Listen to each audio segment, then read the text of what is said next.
Ghosts. Are they real? Are they fiction? For many skeptics, we believe that there is no such thing.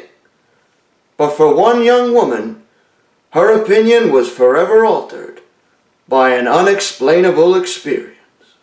Tonight, on Unsolved Mysteries, we take a look at that story and what it could have meant.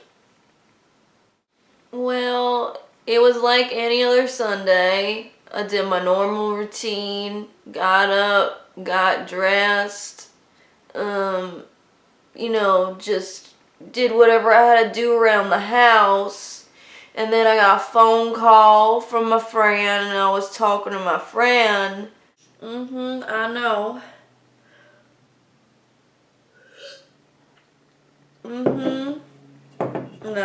No way.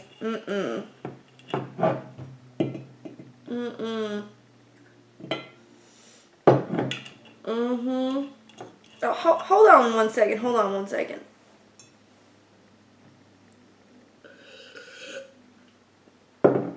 Oh, hi. Yeah. And, it was nothing out of the ordinary, really. No, I'm listening. I hear you.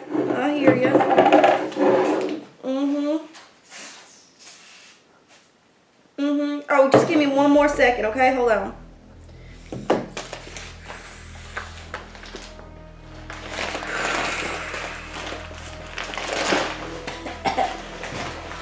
Hello? But then all of a sudden, I'm walking in the kitchen and I see the chair fall over out of nowhere. I was like, oh my goodness gracious, it scared the bejesus out of me. I don't know what was going on. I told my friend, I was like, this chair fell over, it scared the bejesus out of me. The chair fell over completely by itself. It scared the bejesus out of me, Sandy. What? What do you mean you ain't coming over?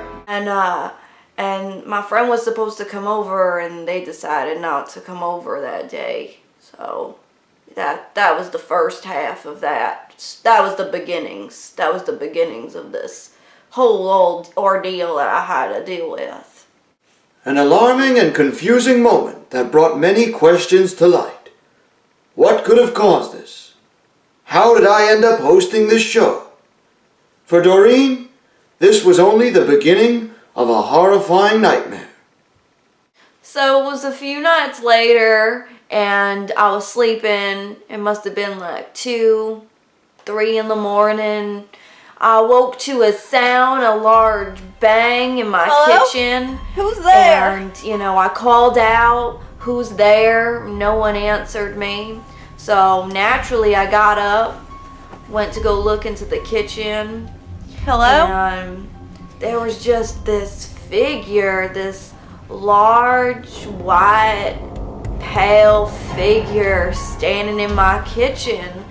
And I was like, oh goodness, not again. I was just beside myself. And it was flying around from one side of the room to the other, making these awful sounds.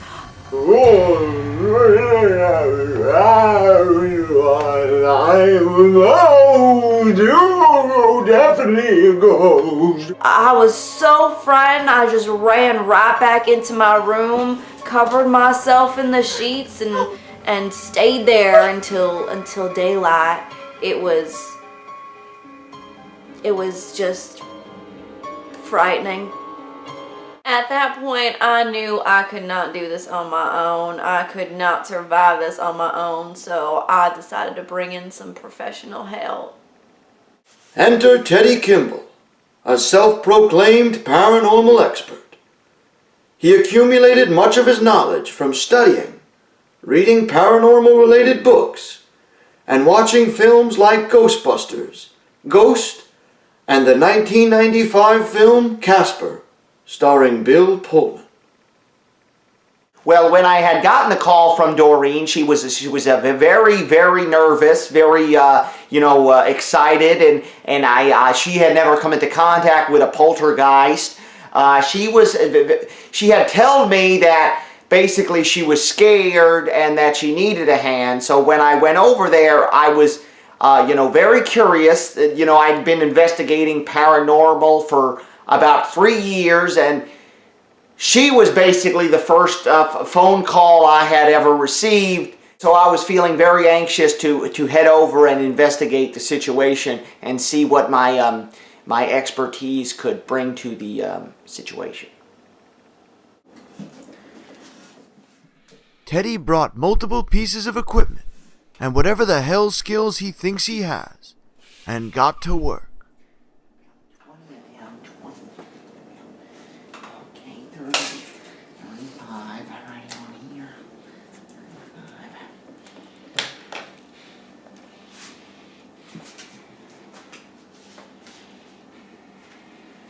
After months, the ghost sightings stopped. But Doreen still feels that the ghost is out there, waiting and plotting something much bigger, and that other people may be in danger as well. I don't know if it was Teddy or just plain luck, but there weren't any really big sightings or disturbances in my house anymore, and I guess the spirit must have just gotten bored and, stopped kind of taunting me. But sometimes I really do feel like it's still out there, and occasionally I'll wake up in the middle of the night in a cold sweat and I just feel like it's near me. It's gonna taunt me soon, and I just hope that if anybody else is out there and they're being taunted, they should really get some professional help, because this is just horrible. Like I said, I think this was a poltergeist. Some people don't believe, there are skeptics, but I am not one of them. And I really believe that this was a benevolent spirit. Doreen feels the opposite, that she's being stalked on a daily basis. But I believe that this was a benevolent spirit just kind of messing around with her, knocking things down and, just trying to basically fool around with the living. Because, that's how some of them do. Update. Months after the taping of this segment, Doreen was busted for having a massive amount of drugs in her apartment. Was the ghost real? Was it a drugged out hallucination? Do I really give a shit either way? Join me next week as we take a look at the legend of Bigfoot. Is he real? Is he fake? How much of this crap do I have to do every week? We may never know.